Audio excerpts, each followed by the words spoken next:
Illegally developing and selling plots in Ayodhya, Times Now reports from the ground how the menace of the illegal land sale is bothering the local residents. Absolutely. First, the land that was sold without proper sanctions having been obtained, and now with the issue making headlines, so locals have been alleging sudden crackdown. Speaking to Times Now, they have also hinting at political influence behind some of them getting sanctions for their constructions, and thereafter their names also now cropping up in those lists, which many of those leaders have been denying all of those allegations.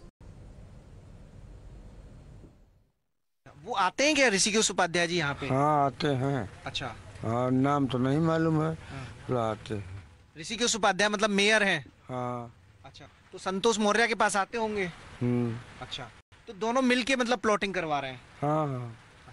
मारामारी चल रही है, आरोप प्रत्यारोप का दौर चल रहा है, उसमें यहाँ के लोगों को परेशानी हो रही है क्योंकि ये लोग पहले जब एडीए और नगर निगम का इस जमीन तक विस्तार नहीं था उस वक्त इन्होंने घर बना लिए थे और अब ये तैयार है कि जो पेनल्टी एडीए इन लोगों से चार्ज करता है वो पेनल्टी ले ली जाए और इनका जो मैप है उसे अप्रूव कर दिया जाए। कोई एक मकान नहीं, ऐसे कई दर्जन मकान यहाँ पर इस इलाके में मौजूद हैं। देखिए उत्तर प्रदेश पुलिस के पीके यादव जिनका नेम प्लेट लगी है उन्होंने मकान लिया हुआ है। इन सब से इतर सवाल यह है कि क्या इसमें इस जमीन की लेन देन में जो प्रॉपर्टी डीलिंग हुई क्या उसमें वेद प्रकाश गुप्ता की भूमिका है, जैसा कि विपक्ष आरोप लगा रहा है। बीजेपी के सांसद ने भी पत्र लिखा है और साथ ही साधु संतों की ओर से भी मांग हो रही है कि इन जो अयोध्या में जमीनों की खरीद फरोख्त चल रही है उसमें बड़े पैमाने पर धांधलियां की जा रही है और बड़े बड़े सफेदपोश लोग इस जमीन के लेन देन में शामिल है और उनकी सीबीआई जांच की मांग होनी चाहिए। Real estate developers in Ayodhya had started cutting plots and selling them off to people, and gullible people at that, about 6 to 7 years back. But just about a week back, members and officials from the local development authority actually arrived here on the scene, and they pulled down these construction and boundary walls that were made by the people here who had purchased plots from these real estate developers.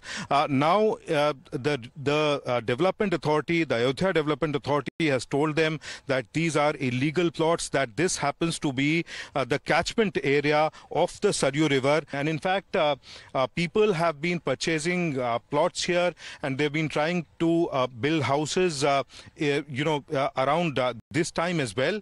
But now suddenly after these 40 names have come up and this new list that is doing rounds on social media, the people here are on the edge because lakhs of rupees, their life saving is at stake, and they do not know whether they will be allowed to construct their houses further or whether their constructed houses will be pulled down by the local development authority. I have with me two such residents of Gaurapatti area, which lies in the catchment area of the Saryu River in Ayodhya, wherein the plots were duly purchased and registered by these people, Rajesh Singh and Kuldeep Singh.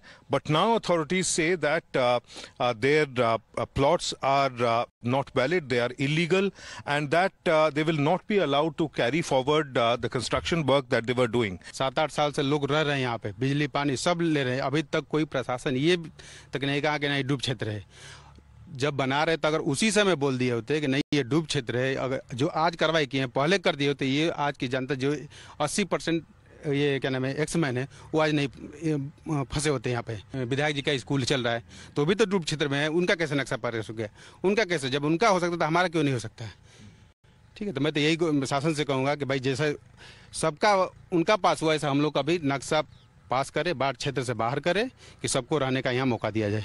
नहीं, ऐसा कोई notice नहीं है। जो तोड़ा गया उनको भी कोई नोटिस लिखित तौर पे नहीं दिया गया। डायरेक्ट 5 जो है बुलडोजर आए और उन्होंने मकान एक तरफ से गिराना शुरू कर दिया और मकान वालों के लिए उन्होंने ये बताया उस टाइम पे कि 3 दिन के अंदर ये मकान भी गिराए जाएंगे।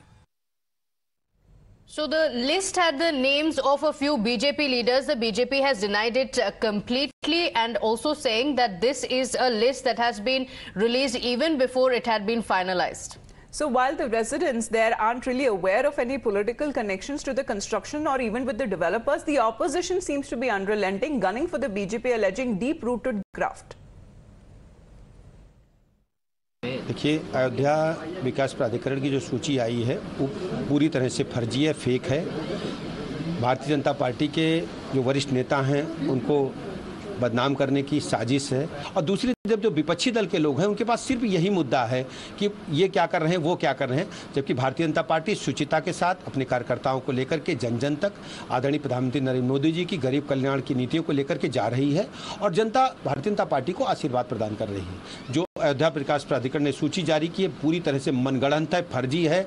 विकास प्राधिकरण ने ऐसी कोई सूची जारी नहीं की है। सरकार ये बताए आखिरकार प्लॉट कौन बेच रहा था, वहां पर कॉलोनी अवैध किसने बनाई थी? जिसने बनाई थी वो भारतीय जनता पार्टी का है।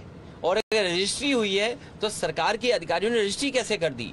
वो एसडीएम, वो लेखपाल, वो तहसीलदार, वो डिस्ट्रिक्ट मजिस्ट्रेट, वो कमिश्नर जिन्होंने उस रजिस्ट्री को होने दिया, आखिरकार वो कौन लोग थे? किसकी सरकार थी? और ये रजिस्ट्री का खेल, जमीनों का खेल आज से नहीं चल रहा है। एक ही दिन में, एक ही रात में एक जमीन की कीमत कितनी हो गई उस पर जांच चल रही है, उसकी रिपोर्ट अभी तक नहीं आई है। आखिरकार बीजेपी के लोग शामिल हैं, इसलिए रिपोर्ट अभी तक नहीं आई है। Well, allegations of graft that has been alleged by the opposition against the BJP. This has happened in Ayodhya. As we continue to get you all the big stories on the other side of a very short